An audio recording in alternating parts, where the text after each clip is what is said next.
Hey!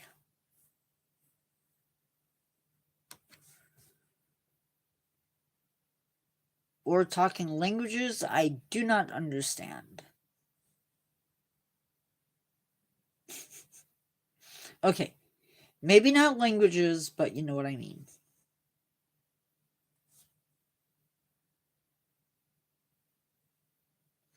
So, this is Nature Guy X46 Presents. I am your host, Nature Guy X46. Or maybe just Nature Guy. I don't know. Hello, Angelina. Or Marie, sorry. Today we are doing commercial whaling then and now. Lots of brutality in this video, at least in my head. It's a sort of a bleak topic. We will be looking at various components of whaling, as well as technology and other miscellaneous things. And then we'll talk about it now. Hey Ross, Transport, Marie, Carol, welcome to live. Sort of a serious topic today. Let's get into it since almost everybody is here. So first off, let's talk about some of the products that are taken from whales in whaling. We're going to, you got to be a little bit mature for this. Shouldn't be a problem, but I'm just saying. So first off, sperm oil. It could be. This is used to, obviously it's an oil taken from sperm whales. It's used for lubricating, even in extreme temperatures. As a candle, it burned clear without smoke or odor. An end result of sperm whale or sperm oil was soap. In the United States, we actually exported unrefined sperm oil to other countries. Yes, sperm oil lamps. Then there was spermaceti. And this was a very profitable product. Mostly it was used to make candles. It was also used to make medical ointments. Whale oil was used for lights, for lamps. It was used as a lubricating agent for machines, as well as for food. Peak production of whale oil came in the 1840s. Baleen. Now this is, if you know your whale anatomy, maybe I should get one of my whales. I'll be right back.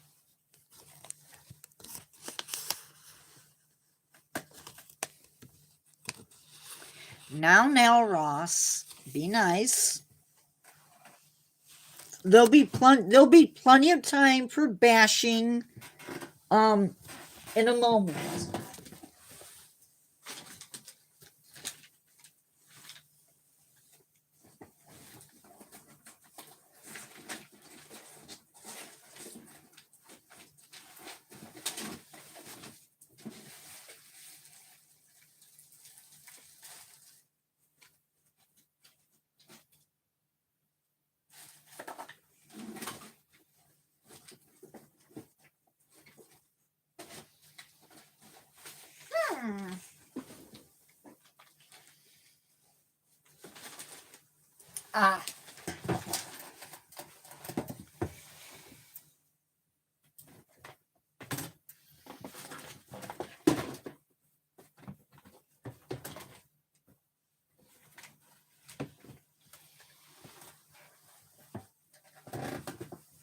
I'm sorry? No, we were not the only ones doing it.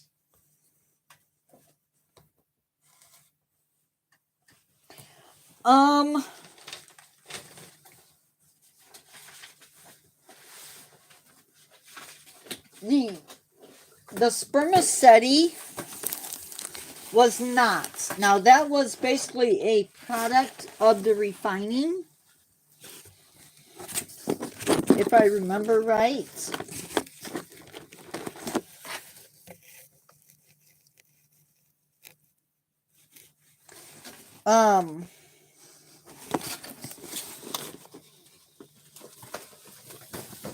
So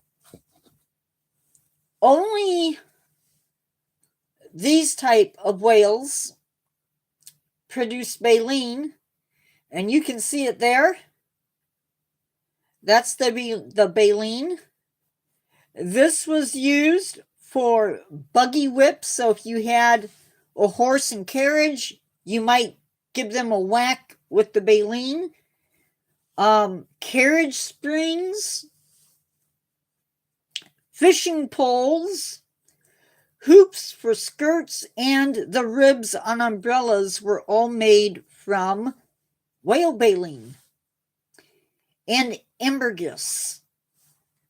Now, ambergris comes from the intestines of sperm whales. And a lot of times they would find they would get a big chunk of ambergris, and inside of it they would find the mouth or the beaks of squid.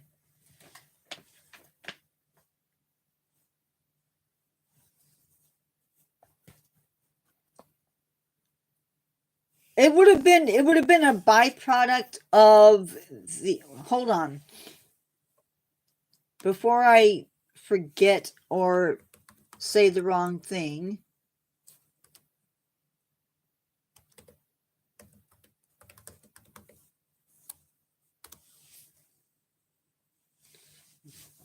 So spermaceti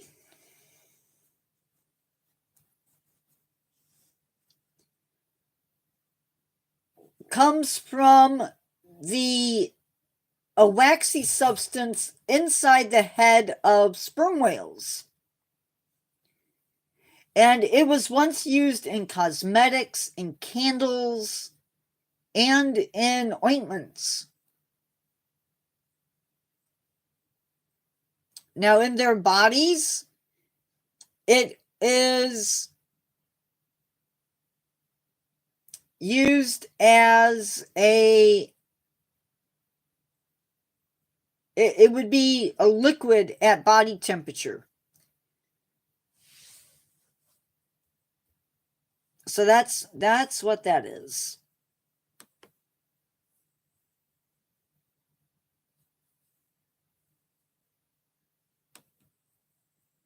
And yes, it's a very real thing. I can honestly say this is a rough one for me. Yeah. Thank you. I'm not really smart. I'm using a script that I wrote up. Ambergris at one time was used as an aphrodisiac, incense, medicine, and much later in perfume, and it is worth a lot of money. Yes, Monty money. Now, in the early days of whaling, there were people or groups of people who have hunted whales for a very long time. And I mean a very long time.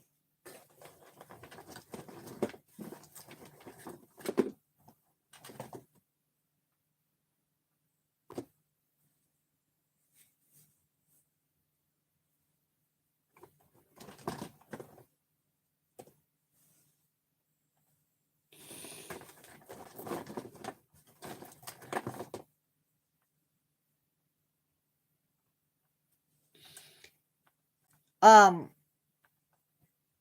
we hunted a good mix of animals.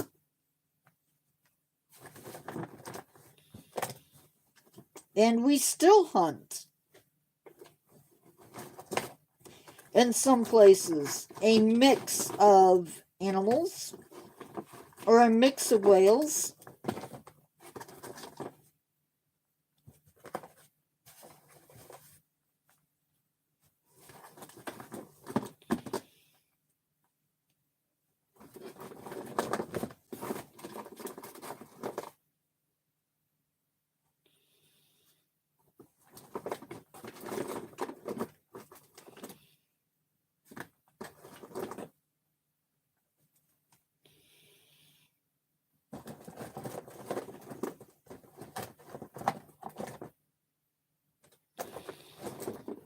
Sorry guys, I'm being quiet on purpose for a second.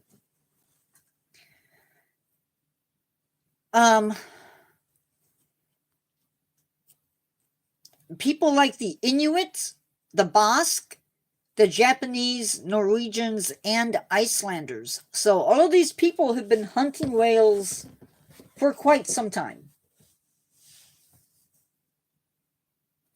For the Inuit, hunting whales has been done for an extremely long time.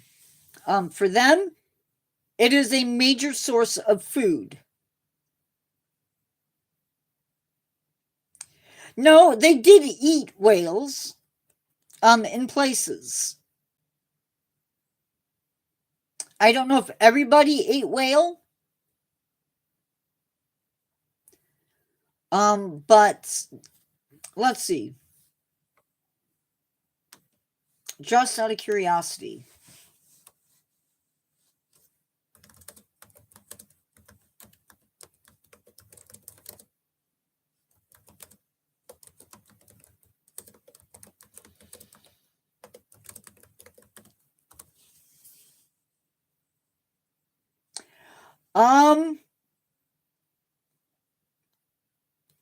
Yes, they did. They did eat whales here in North America. Native Americans also would have hunted whales, including beached whales, recently beached whales. So, yeah.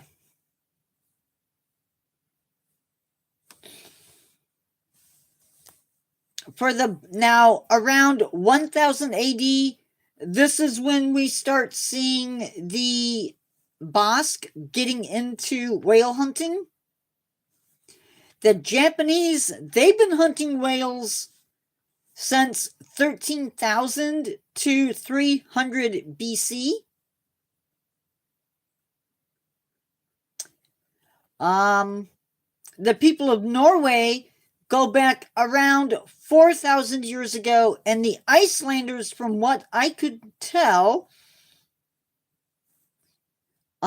started their hunting in the 12th century. No, not Basque.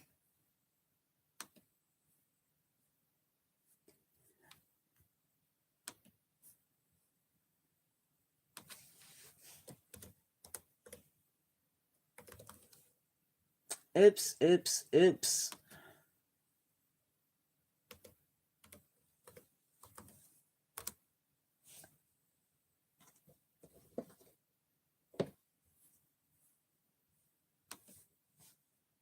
Now, they were actually hunting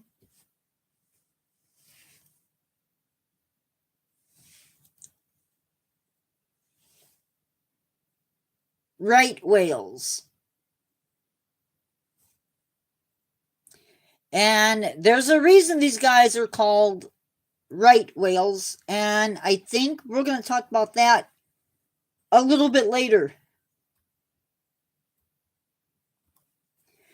Now, dates. Very important. In the 11th century is when the Basque, or however you pronounce it, started hunting the right whales. The Dutch started sometime in the 17th century. Their peak was between 1680 and 1725, and they would continue off and on, the Dutch, from 1612 to 1964. And they would spend 350 years in the industry. The British were also whaling.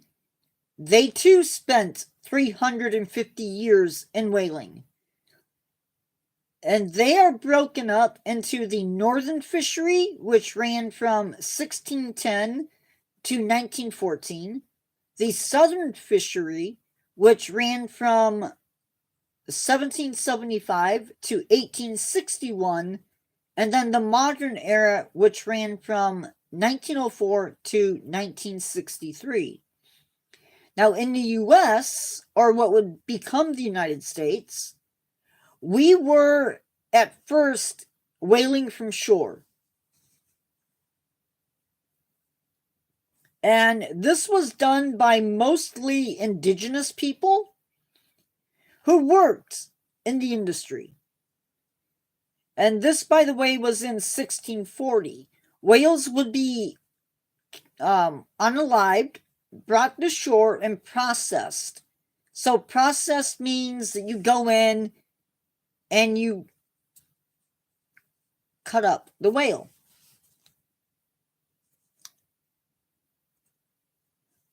Here is where they would process it. The blubber would be taken and rendered and made into oil. The oil was used mainly for lamps and also maybe for lubricating machines.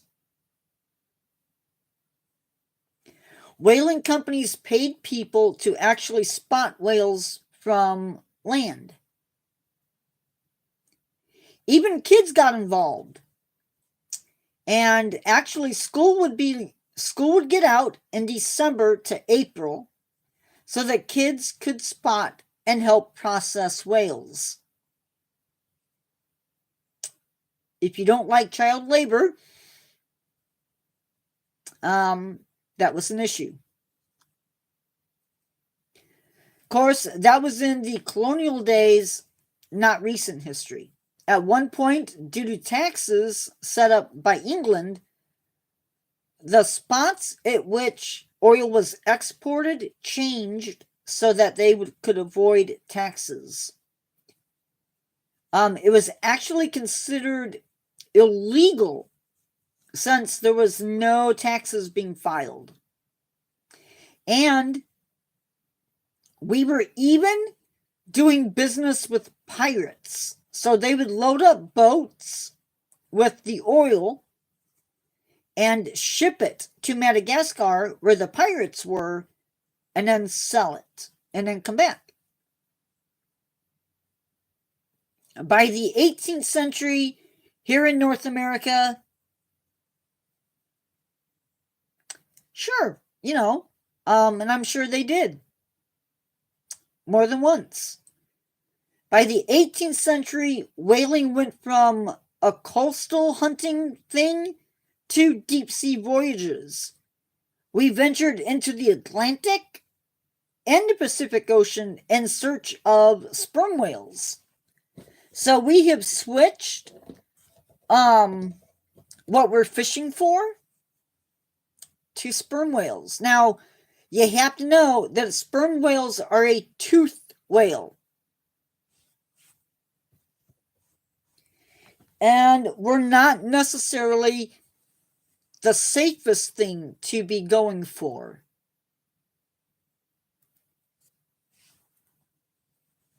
Now, they changed their targets from the right whale to the sperm whale.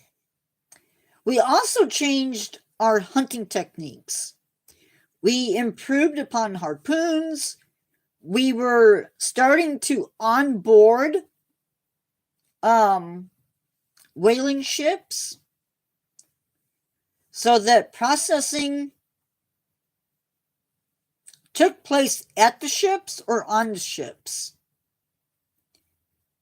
So just to give you an idea, no, if they had a baleen whale, which they still hunted for, they would still take the baleen.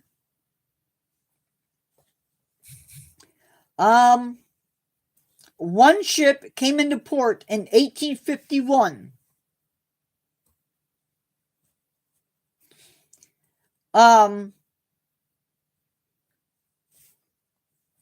It carried 73,707 gallons of just whale oil, 5,348 gallons of sperm oil, 30,012, I'm guessing it's pounds of baleen.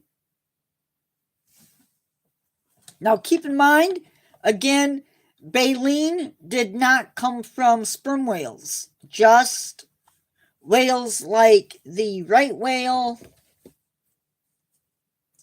the bowhead, grays, blues, sei, and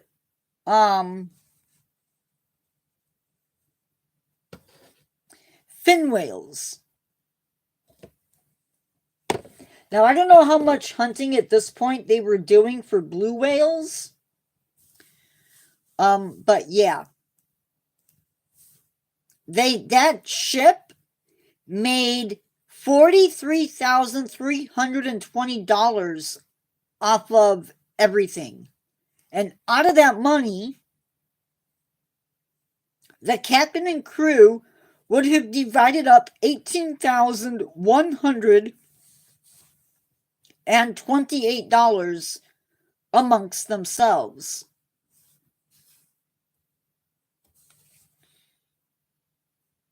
Now, what I did with another ship that came in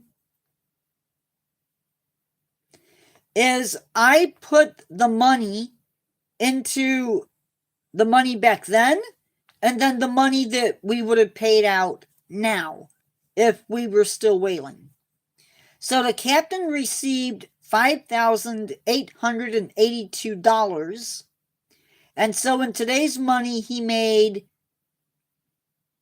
$219,953.52.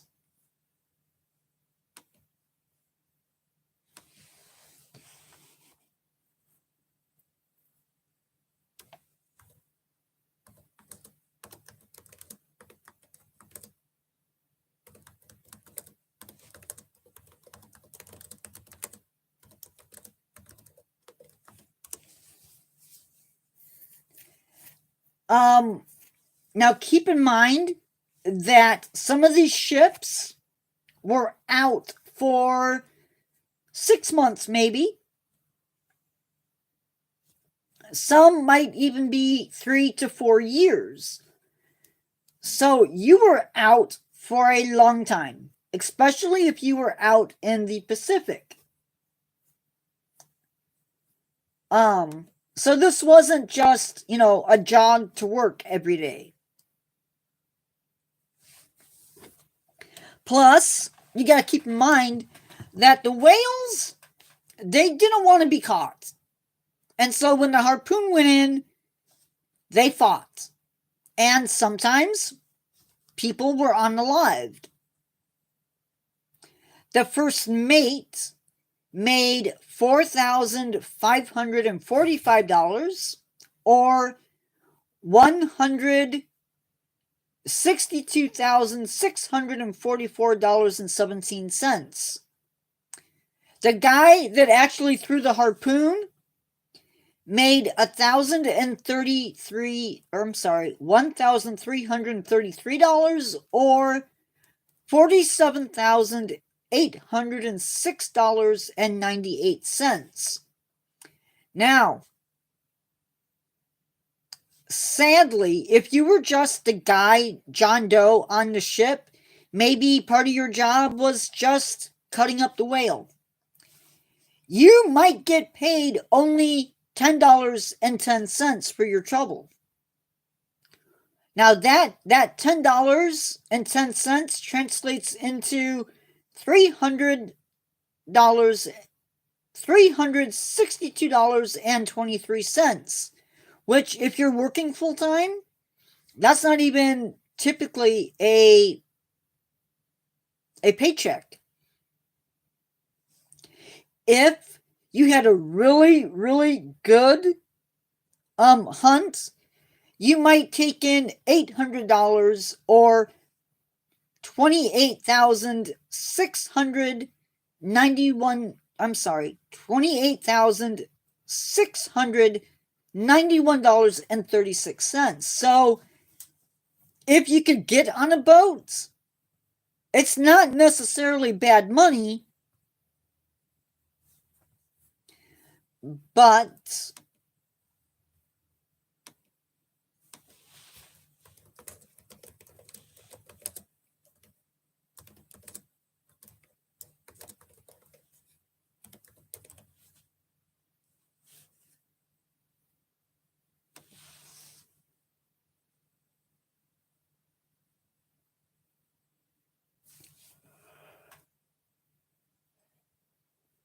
oh, come on. Silly AI.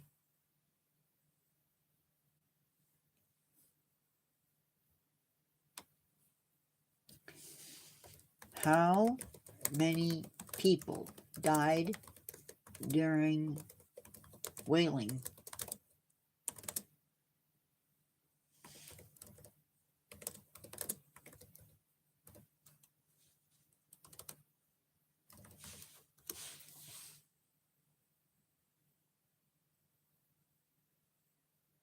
It's working, guys.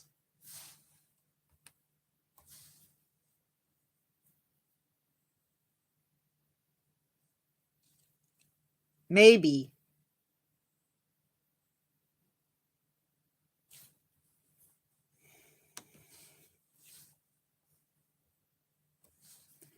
So, let's talk a little bit about what life was like on a whaling ship. So, it was sort of a romantic thing. Not really.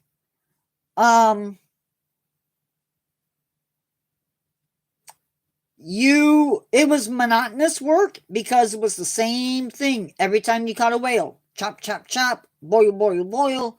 Life on board, there were periods where maybe you did nothing.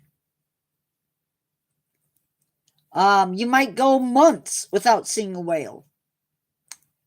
You would repair gear, write letters, play games, play music, carve scrimshaw.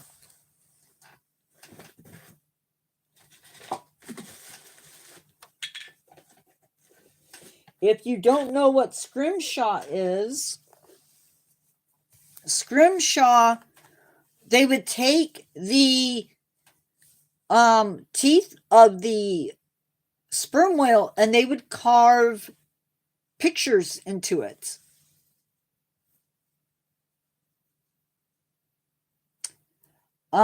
Sometimes your food would go bad.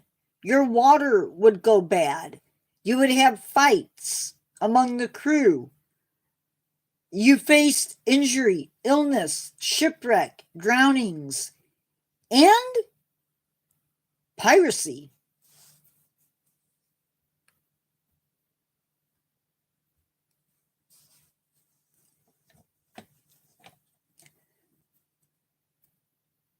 The captain had complete control of what was going on the ship and its operations. The mates or officers, these were 3 or 4 men, and each commanded their own whaleboat.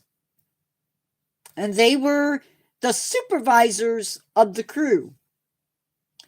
Your boatmen's, each boat would basically be like a lifeboat. It would be a rowboat. you would have 3 or 5 people rowing and 1 person threw the harpoon. The harpoon, we're going to use this as the harpoon. Early on, it was just a piece of wood with a sharpened point, and attached to it would be some type of float. The idea is that the float would be used to tire out the whale because they couldn't dive with that attached.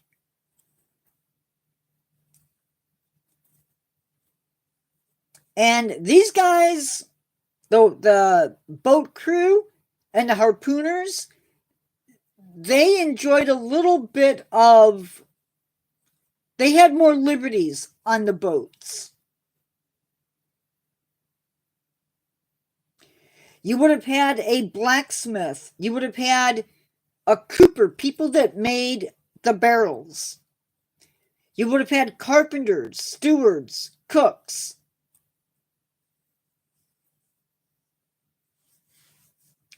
They had special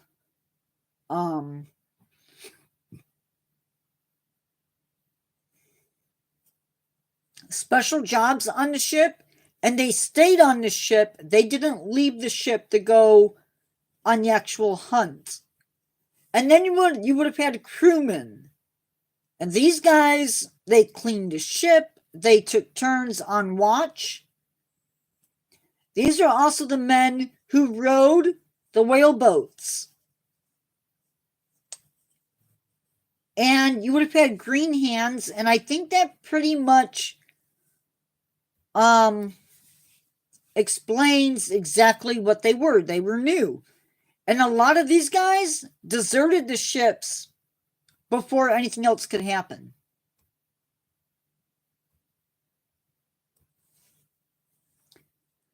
Your food and where you slept based on your rank.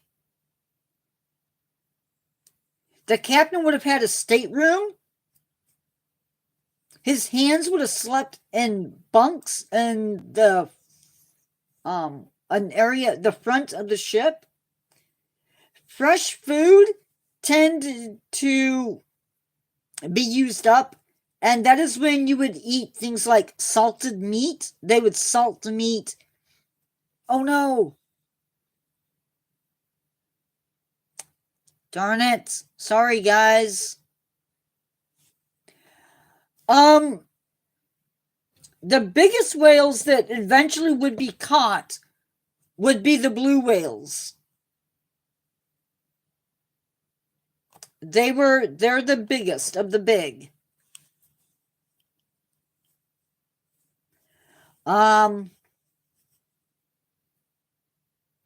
They would eat hardtack. If you don't know what hardtack is like, it's like a cracker, only thicker and very, very hard.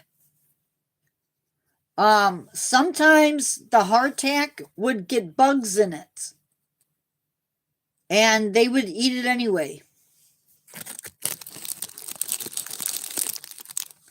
They would have beans.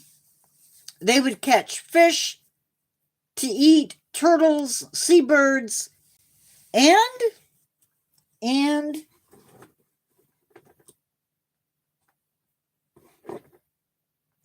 they would even eat dolphin. They also, it was not uncommon for them to carry goats, cows, hogs, and chickens. The cows provided milk. You might have drank goat's milk. You would have had eggs and some meat.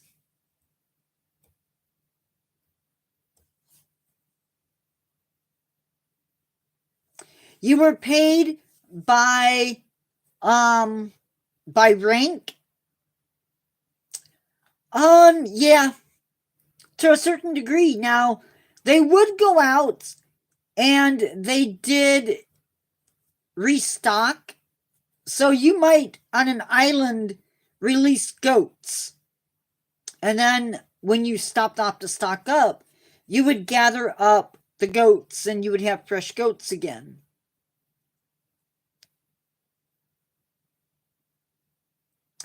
You had to help pay for provisions.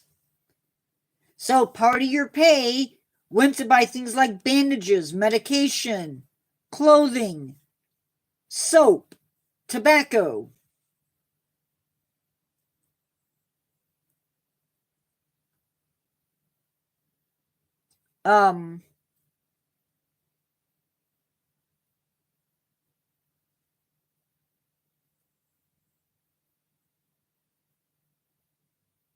Yeah.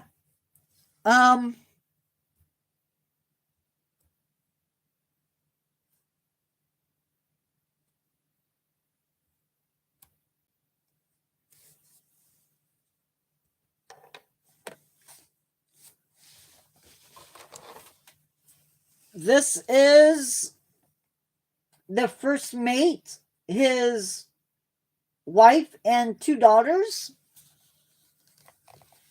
That was taken before leaving port.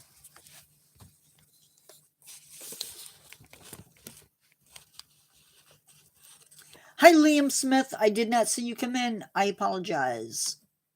Okay, back to our regular schedule. We're going to talk about technology now.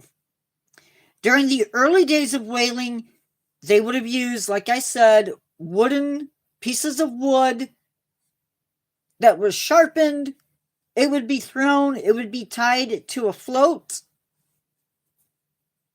So they would throw the harpoon, it would get on the whale, and then they would depend upon that float to keep the animal from moving around. And then, when the whale was showing signs that it was tired, they would take a lance and drive that into the whale. And once it was unalived, they would bring it to shore and process it. Now, in the 19th century, things changed. Harpoons were large, they were heavy, they were designed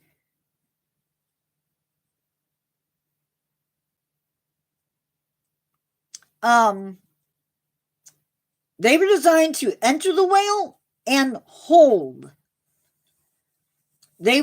Boats were smaller and faster. They would approach the whale. Eventually they would have a new harpoon called a toggle harpoon. And it was designed that once it entered the animal, the harpoon end would flip and it would prevent the animal from removing the harpoon. They would then secure the whale to the ship and then begin basically butchering the whale. The blubber would be cut with large knives and spades, and that was rendered. Ships were also built with more storage space because, let's face it, when you're gone for 3 or 4 years, you need that space. By the 20th century, we are seeing massive changes. And we'll talk about that a little bit later. Now, when whaling first started, at least here in the United States,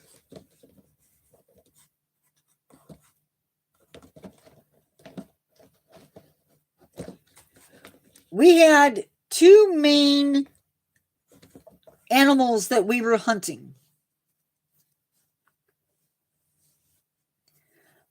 We were hunting humpback whales and right whales. Except that's not a right whale. That's a bowhead. Sorry. and the right whale. Now, we hunted right whales because they were easy to hunt, unlike other whales. These guys were slow swimming, they stayed in coastal waters, and when they died, they didn't sink, they floated. They produced large amounts of oil and baleen, and they also stayed pretty close to the surface, which made it really easy for people to spot. Now, between the 1700s and the end of the 1800s, we had killed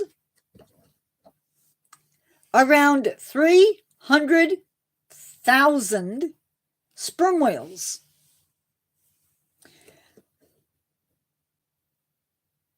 Blue whales, like this guy, numbered around 250,000 blue whales in the 1800s. By the time the 1890s come around and into the modern era, this is when we start seeing a decrease in the big classic whaling ships, and we're now using steam-powered ships. Eventually, we would have explosive harpoons that were fired from cannons. When airplanes and helicopters came along, we started using them to spot the whales, and we were doing onboard processing. Now, we'll talk about this a little bit later too, but let's carry on. Minke whales, which I don't have, they saw a decrease in population of around 20%. Blue whales, by the time that whaling was over, they saw a population decrease of about 98.5%. 98.5% drop in population. Fin whales saw a reduction of 85% of their population.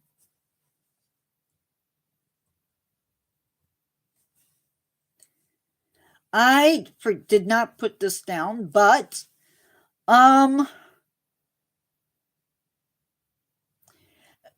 these were stats given some time ago. There were these are populations after whaling. 506.9 thousand minke whales. Yes, it's really gross. And you don't want to get too close because it can actually unalive you when they explode.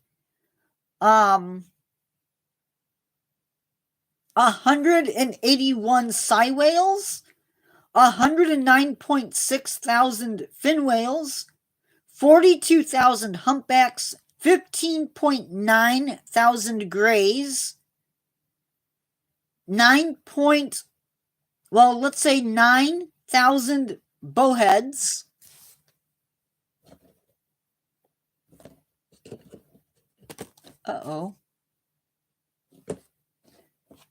So this is the bowhead, and this is the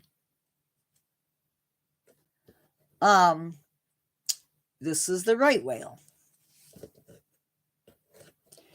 There were 9,000 bowheads, 9,000 right whales, and 4,000 blue whales. And I know that sounds like a lot, but it's not. considering that whales have access to oceans. Now, whaling did experience a slowdown during World War II.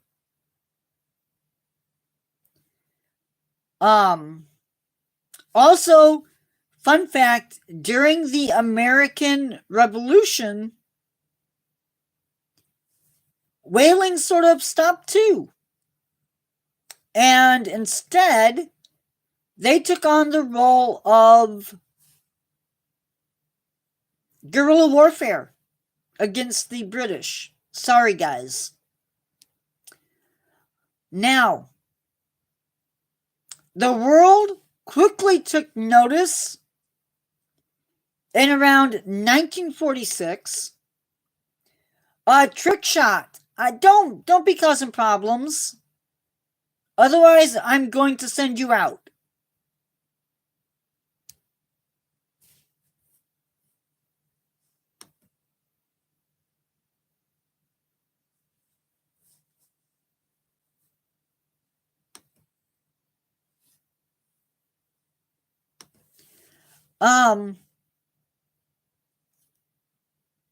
They started realizing that they couldn't just keep killing whales. That something had to give. And so it did. In 1946, a bunch of countries came together and they said, we want to form a company, and they called it the International Whaling Commission. Now, into the mid-20th century, many species were facing basically extinction. No. In the 1960s, whaling became harder because there were fewer whales out there to actually be caught. Products taken from whales were finding themselves replaced with products that were easier to make and cheaper to make. They weren't earning the same amount of money. And so by 1986, commercial whaling was banned. Now, in excuse me.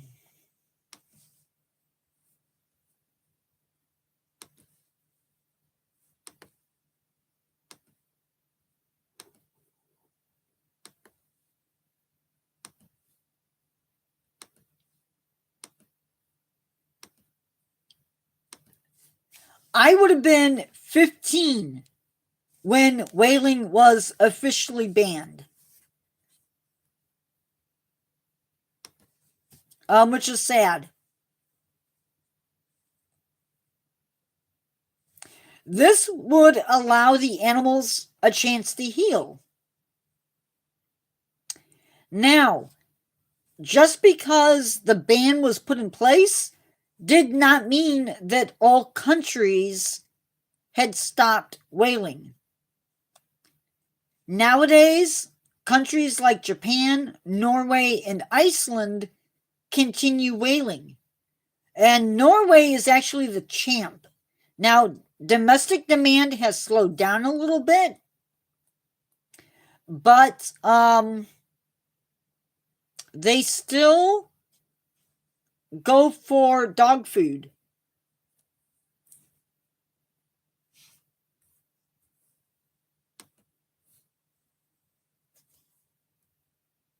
I'm going to take a break, or not take a break, but I want to make sure that I've answered everybody's questions that they had.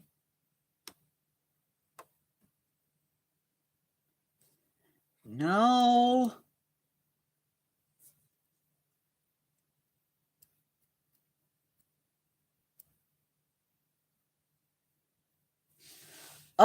Trick shot.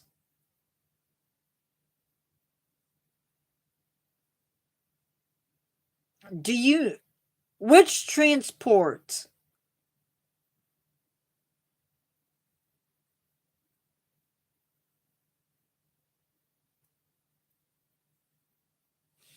Oh, never mind. Carol, are you still here? So, demand slowed.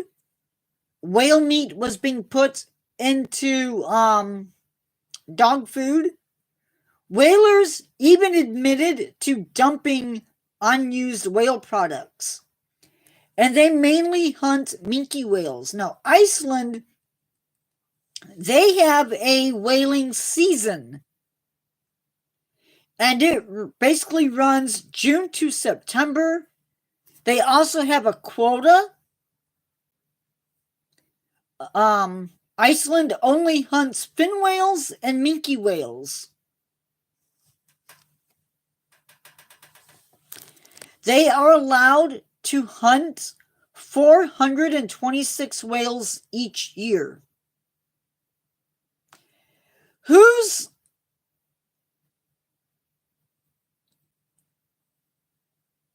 okay? I don't know them. They don't come into my live, do they? Japan, on the other hand, clearly said that we need to basically unalive whales to keep the balance in the ecosystems. Under Japanese law, they are permitted to kill sei whales, Bard's whales, minke whales, and fin whales. Now, the sad thing is some of those whales are actually endangered and are still hunted today. Word of warning.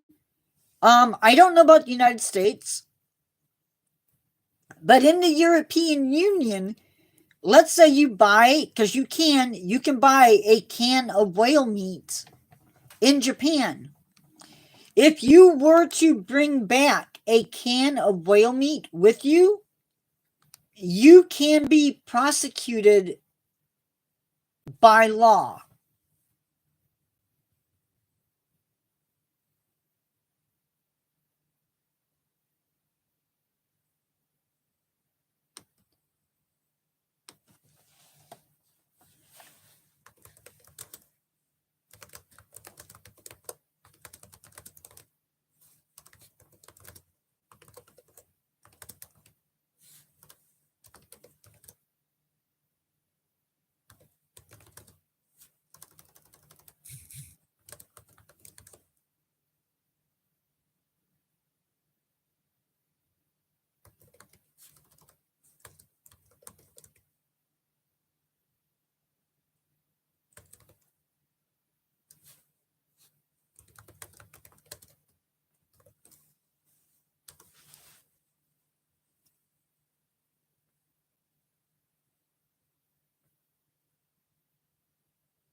If you were to get caught in the UK with whale meat from Japan, you would have a fine of £5,000 and a prison sentence.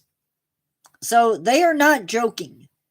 So if you go to Japan, don't bring whale meat. Hi, Mini Drift.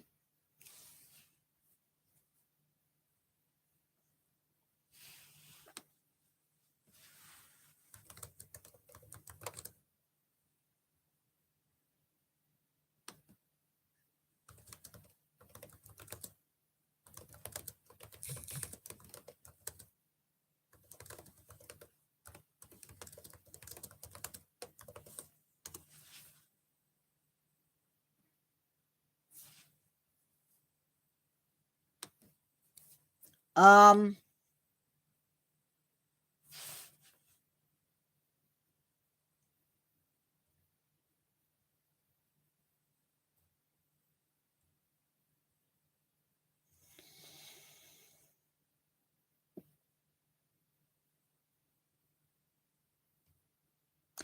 You also, in the U.S.,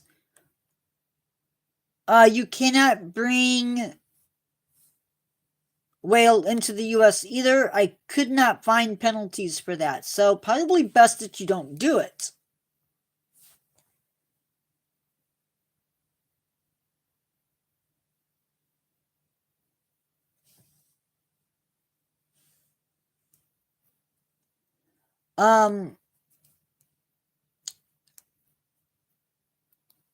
Now, are there alternatives to whales that'll make you money? Yes, that's the good news. And whale tourism actually adds billions of dollars to the economy. I'm not endorsing these experiences. No. Mini drift? Nope.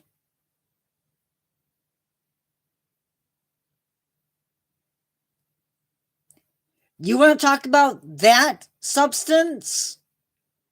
Do it in somebody else's live.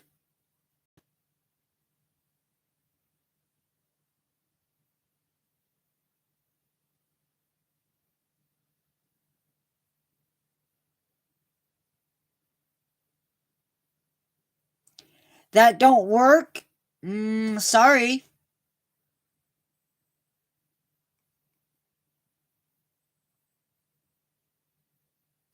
We're not talking about drugs in my live. Not happening. So, in Maine, you can go out for 3 to 5 hours, late May to early October. If you are, I didn't get the adult price. I think it's $78 for adults. That's ages 15 and up. For 6 to 14-year-olds, it's mini drift. No.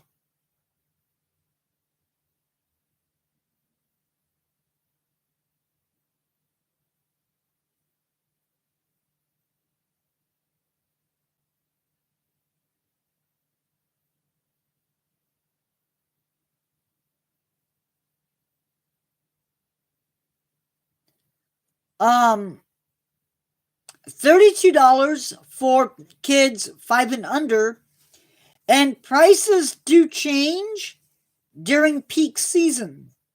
Now, they also do an ultimate watch, and that's $119 for 4 hours. That's not what she's talking about. She could care less about the inhaler. It's the other two things that you mentioned. Now, in Portland, adults can spend around $99 for 3 hours. Ages 6 to 11, $99.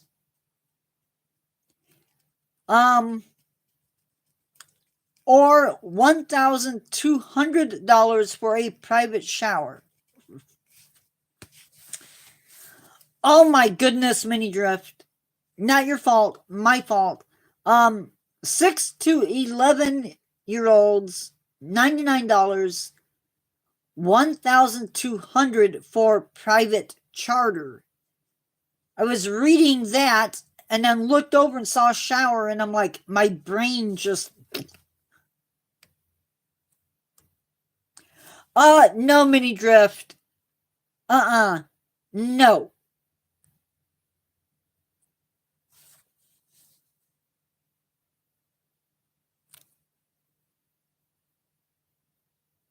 How do I do that, Carol? Is it remove?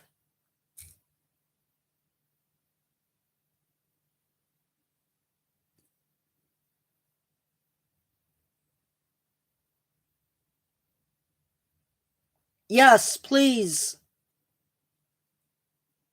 Well, then remove it. Thank you.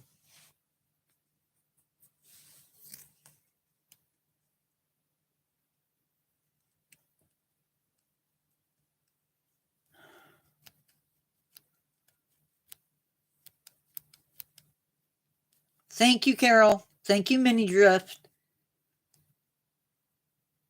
Carol, can you mention the penalties?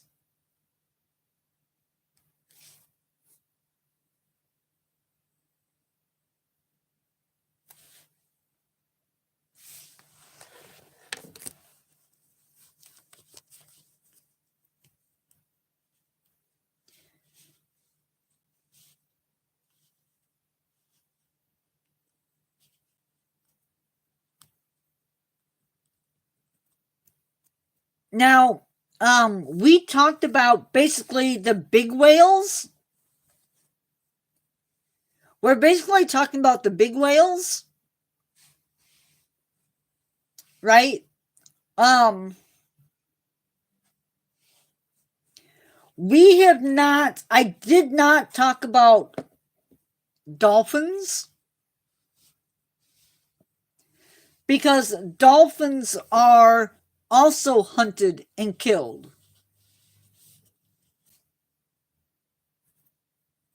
Now, in Japan, they do eat them. I don't know in Norway if they eat them or not. Also, the indigenous people within Alaska, and I think Canada too, are allowed to hunt whales. That's part of their diet. They're allowed, I believe, so many. But they've always hunted whales. So that's part of their diet. That's how they get some of their nutrients.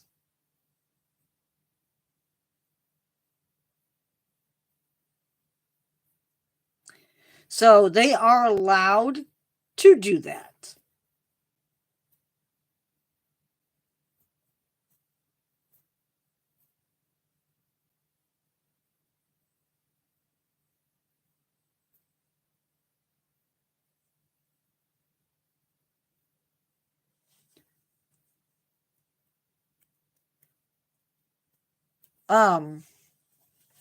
But whaling, honestly, it needs to be totally stopped. There's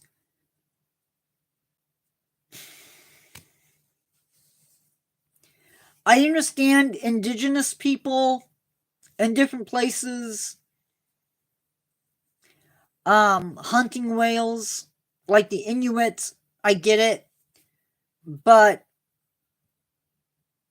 is there really a need for Western society to be hunting whales?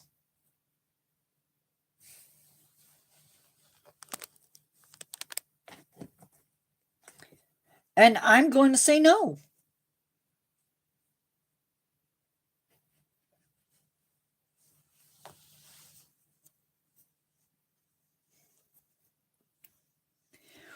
We have got so sophisticated that they really don't stand a chance.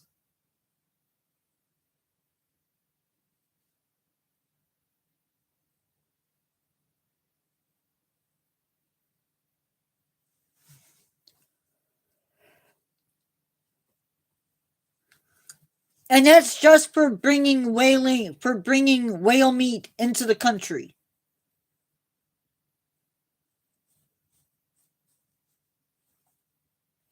Is that $100,000?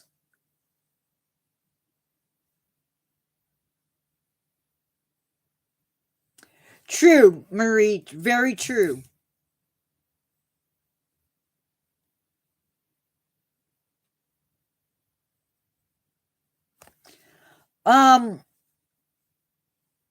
And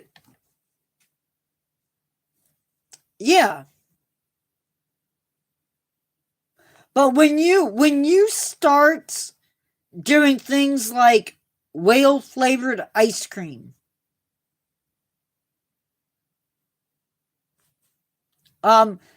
be mindful of that when you go to visit Japan. If you go to Japan and you buy whale meat because you're going to try it, that's a problem. Yes, Ross, that is a thing. In Japan. So if you go to Japan, be mindful that you can buy whale.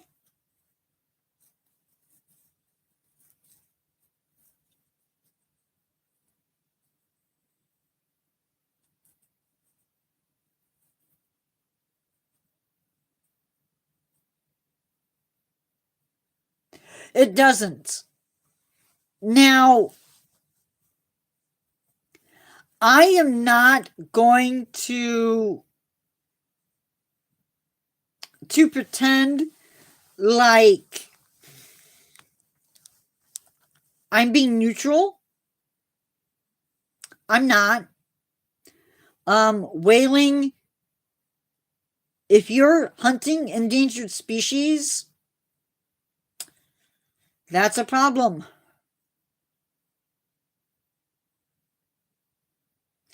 They have every right to live as you do.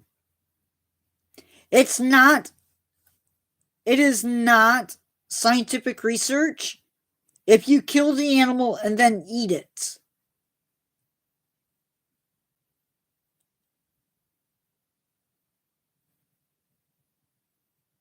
Carol, no upchucking during live.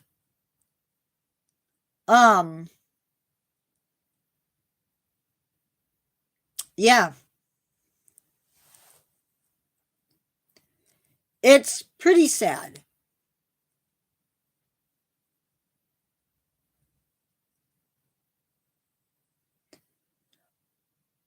Is it though? Also, there are still whales.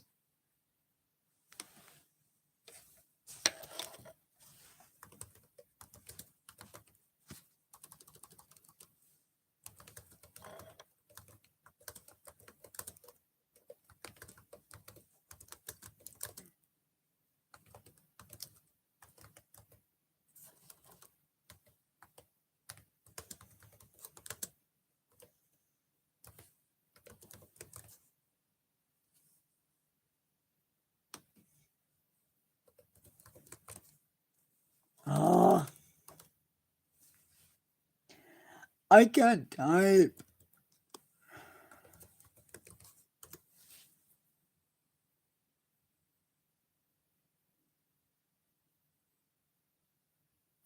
So, these whales that I'm going to mention, are still in recovery from whaling. North Atlantic right whales,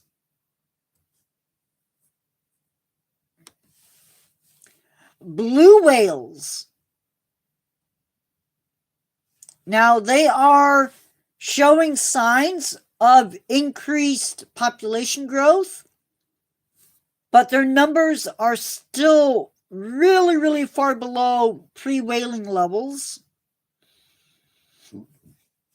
Fin whales are still endangered. Sperm whales are recovering, but they're still feeling the impact.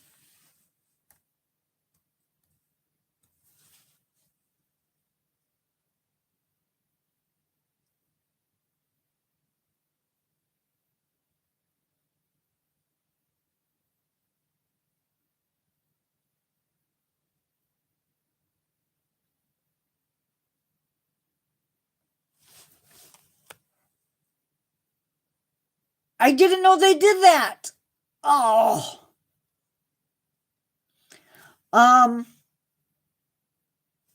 So yeah,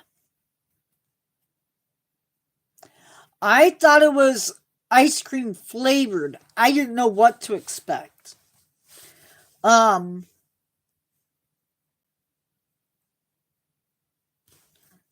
so yeah,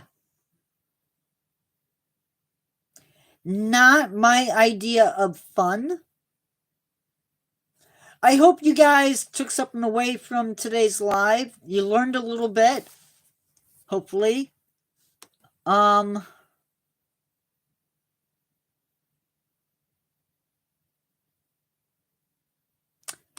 the bowheads, definitely, because they live a long time.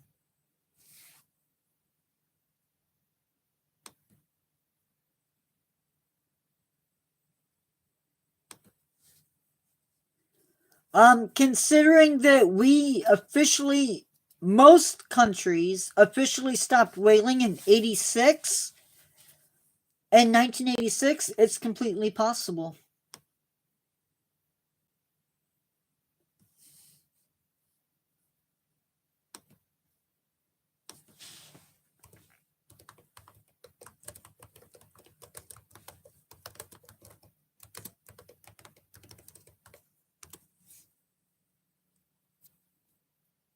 Bowhead whales have actually been found with harpoons in them.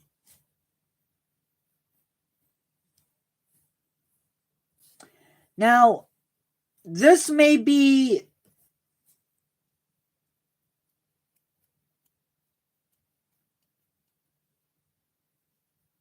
the fragment that was found was 130 years old. Now, it doesn't say if that was like a primitive harpoon or if that was a, modern-ish harpoon.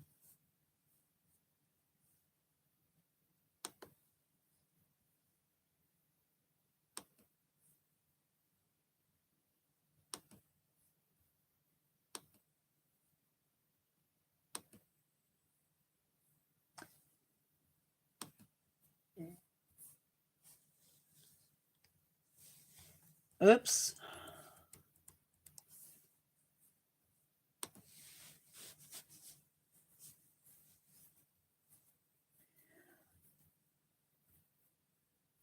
If it's clean and it doesn't talk about drugs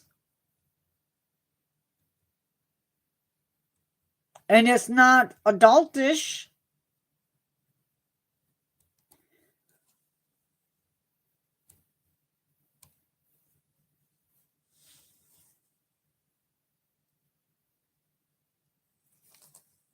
I will delete after if I want. Oh, it's if I want.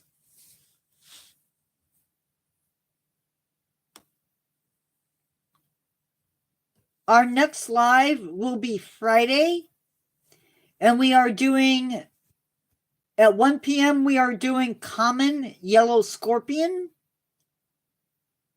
and then Desert Harry at 7 p.m. Saturday, we are doing a channel planning session. It's sort of going to be like what we did yesterday during that quick live. And then we're going to do that both 1 p.m. and 7 p.m. or 6 p.m., sorry.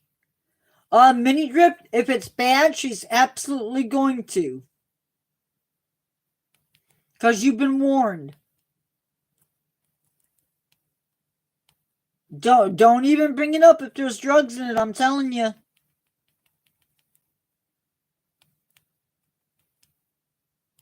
It'll be a...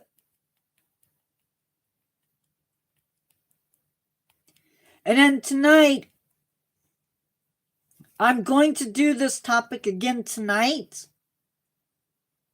If you've already heard it and you don't want to hear it again, maybe not come in. Or come in anyway. It doesn't bother me.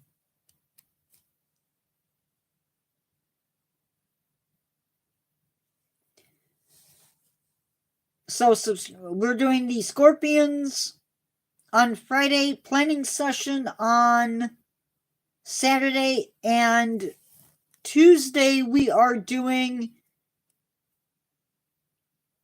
Yorkshire Wildlife Park, Zoo to Do, and then the Shed Aquarium, Zoo to Do on 7 p.m.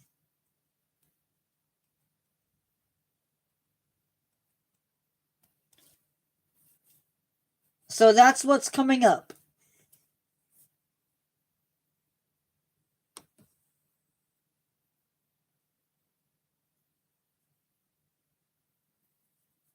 No. It'll be a 24-hour ban.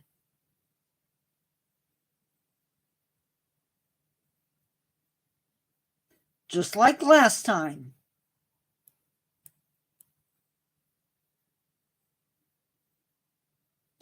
I don't care if it's about me or not.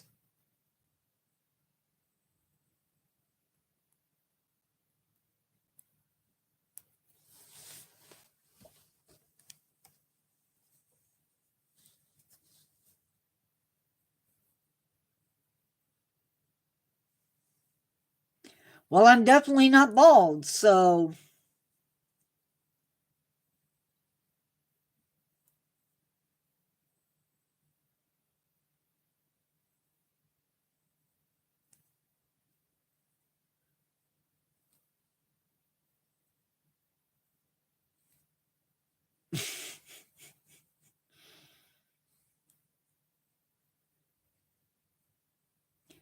I'd really like to know his age. I tried to warn him.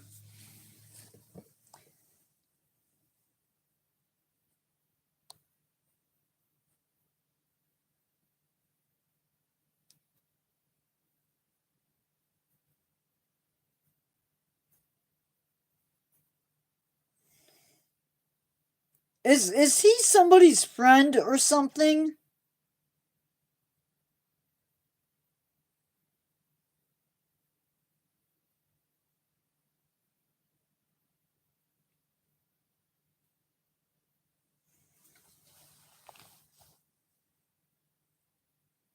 Is he somebody's friend? Like, is he Transport's friend or something? Gosh.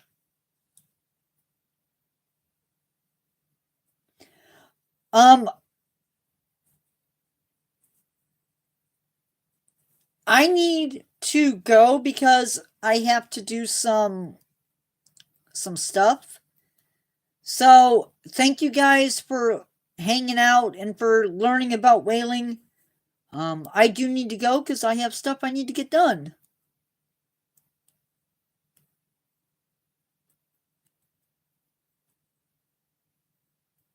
Thank you, Ross Lynch.